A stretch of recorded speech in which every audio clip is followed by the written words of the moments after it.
이에 내가 보니 그룹들 머리 위 궁창에 남보석 같은 것이 나타나는데 그들 위에 보좌의 형상이 있는 것 같더라.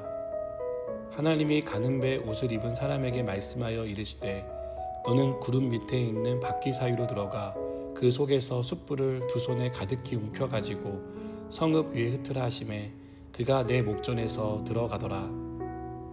그 사람이 들어갈 때에 그룹들은 성전 오른쪽에 서 있고 구름은 안뜰에 가득하며 여호와의 영광이 그룹에서 올라와 성전 문지방에 이르니 구름이 성전에 가득하며 여호와의 영화로운 광채가 뜰에 가득하였고 그룹들의 날개 소리는 바깥뜰까지 들리는데 전능하신 하나님이 말씀하시는 음성 같더라. 하나님이 가는 배 옷을 입은 자에게 명령하시기를 바퀴 사이 곧 그룹들 사이에서 불을 가져가라 하셨으므로 그가 들어가 바퀴 옆에 서매 그 그룹이 그룹들 사이에서 손을 내밀어 그 그룹들 사이에 있는 불을 집어 가는 배 옷을 입은 자의 손에 주매 그가 받아 가지고 나가는데 그룹들의 날개 밑에 사람의 손 같은 것이 나타나더라. 아멘. 가장 가까운 친구와 더 이상 친구를 하지 않겠다고 절교하는 일은 우리 인생의 가장 힘든 일 중에 하나라 생각합니다.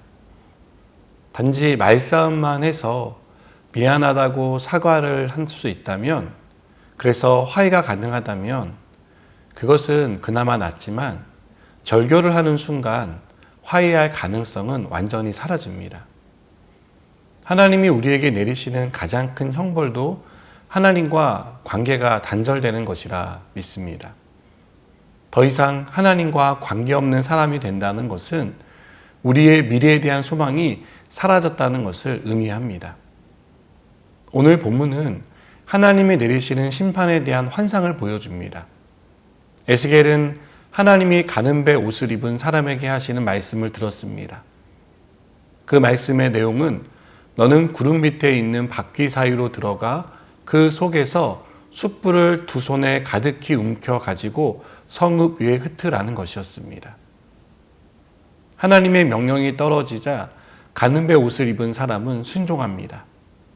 에스겔은 이 장면을 놓치지 않고 보았습니다. 하나님의 명령에 순종하는 가는 배 옷을 입은 사람의 모습을 보는 에스겔의 심정이 어땠을까요? 하나님의 명령에 불순종하여 죄를 짓는 이스라엘 백성과 대조되어서 괴로웠을 겁니다. 하나님은 숯불을 가득히 움켜 성읍 위에 흩으라고 명령합니다. 이것은 죄를 지은 이스라엘을 불로 심판하시겠다는 것을 가리킵니다. 불로 심판하는 것은 무서운 형벌입니다. 소돔과 고모라가 불로 심판받을 때를 떠올려 보면 이 심판이 얼마나 끔찍한 심판인지를 알 수 있습니다. 그러나 불심판보다 더 무서운 형벌이 있습니다. 하나님이 더 이상 성전에 임재하시지 않고 떠나시는 것입니다. 4절은 여호와의 영광이 구름에서 올라와 성전 문지방에 이르니 구름이 성전에 가득하며 여호와의 영화로운 광채가 뜰에 가득했다고 말합니다. 하나님은 지성소에 머무셨습니다. 법궤를 감싸고 있던 그룹들 사이에 좌정하셨습니다. 그러나 하나님은 이곳을 떠나 성전 문지방으로 자리를 옮기십니다. 이것은 하나님의 영광이 더 이상 이스라엘과 함께하지 않겠다는 것을 보여주는 것입니다. 하나님의 백성에게 가장 중요한 것은 하나님입니다. 하나님이 함께 하시는 것이 이들에게는 무엇보다 중요하고 필요한 일입니다. 그러나 이스라엘이 저지른 죄로 인해 하나님은 더 이상 이들과 함께 할 수 없습니다. 이스라엘이 무서운 심판을 받는 이유는 하나님이 이들을 버리셨기 때문입니다. 죄를 지으면서도 깨닫지 못하는 이스라엘에게 가장 큰 형벌로 하나님의 영광이 성전에서 떠났습니다.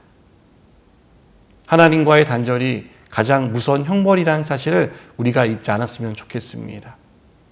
우리가 죄를 지었을 때 하나님이 죄를 생각나게 하시고 회개하게 하시면 하나님과의 관계는 다시 회복됩니다. 그러나 하나님과 단절되면 회개할 기회는 완전히 사라집니다.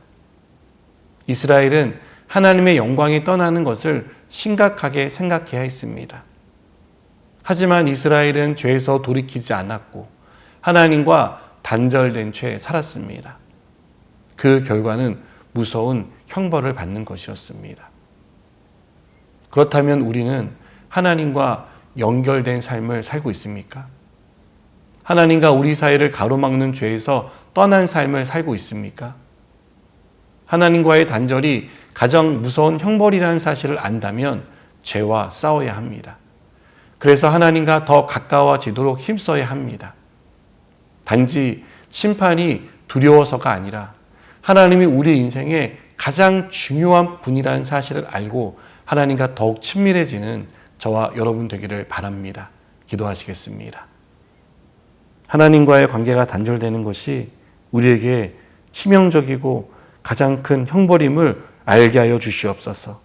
그리하여 하나님을 가까이 하고 하나님의 은혜 가운데 살아가는 우리를 삶이 될 수 있도록 축복하여 주옵소서. 예수님의 이름으로 기도드립니다. 아멘.